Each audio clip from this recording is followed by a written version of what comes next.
Assalomu alaykum. Men ismim Abdulla Husanboy va men ingliz tilida so'z bog'liqligini oshirishga yordam beruvchi Wisdom platformasi ham asoschisi hisoblanaman. 12 yildan beri ingliz tilidan dars berib kelaman va shu dars berish jarayonida shuni sezdimki, o'quvchilarning katta muammolaridan biri bu so'z bog'liq ekan. Ularni qiynalayotganini ko'rib, sherigimiz bilan shu muammoga hal bo'ladigan bir yechim sifatida ilova yaratish g'oyasi paydo bo'ldi. G'oyamiz juda oddiy edi. Ya'ni biror yangi so'z haqida jamiki ma'lumotlar va o'sha yangi so'zga duch kelgandan tortib, uni baton o'rgan bo'lgunicha bo'lgan jamiki jarayonlar hammasi bir joyda bo'lishi kerak edi.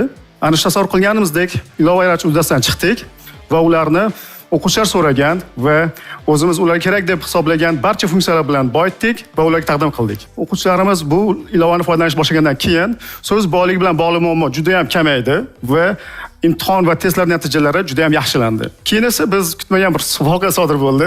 Ya'ni ana shu kichik Andijon shahrimizdan ilovamiz o'quvchilar, o'qituvchilarning tavsiyalari bilan butun O'zbekiston bo'ylab organik tarqalishni boshladi.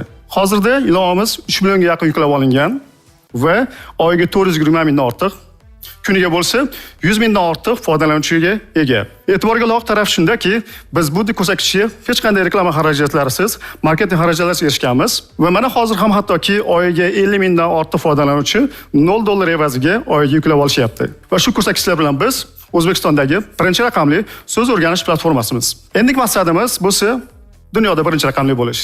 Mahalliy raqobatchilarimiz kam bo'lishiga qaramasdan chet elda raqobatchilarimiz bor, lekin bu esa bozor borligini va u kattaligini ifodalaydi. Lekin ishonch bilan ayta olamizki, ular bilan raqobatlashadigan ustunlik va afzalliklarimiz talaygina. Shu maqsadni amalga oshirish uchun 10% ulush evaziga $200 ming jalb qilmoqchimiz.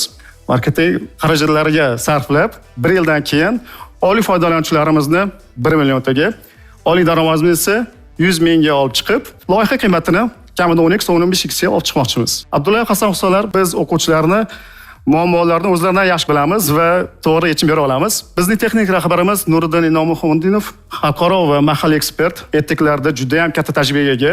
Bu loyihaga juda ham mutaxassis Ziyo Muhammad Lobard kabi mutaxassislarni jalb qilgan. Bizning umumiy maqsadimiz dunyodagi va O'zbekistondagi ingliz tilini o'rganish jarayonini keyingi bosqichga olib chiqishdan iborat. E'tiborli uchun rahmat.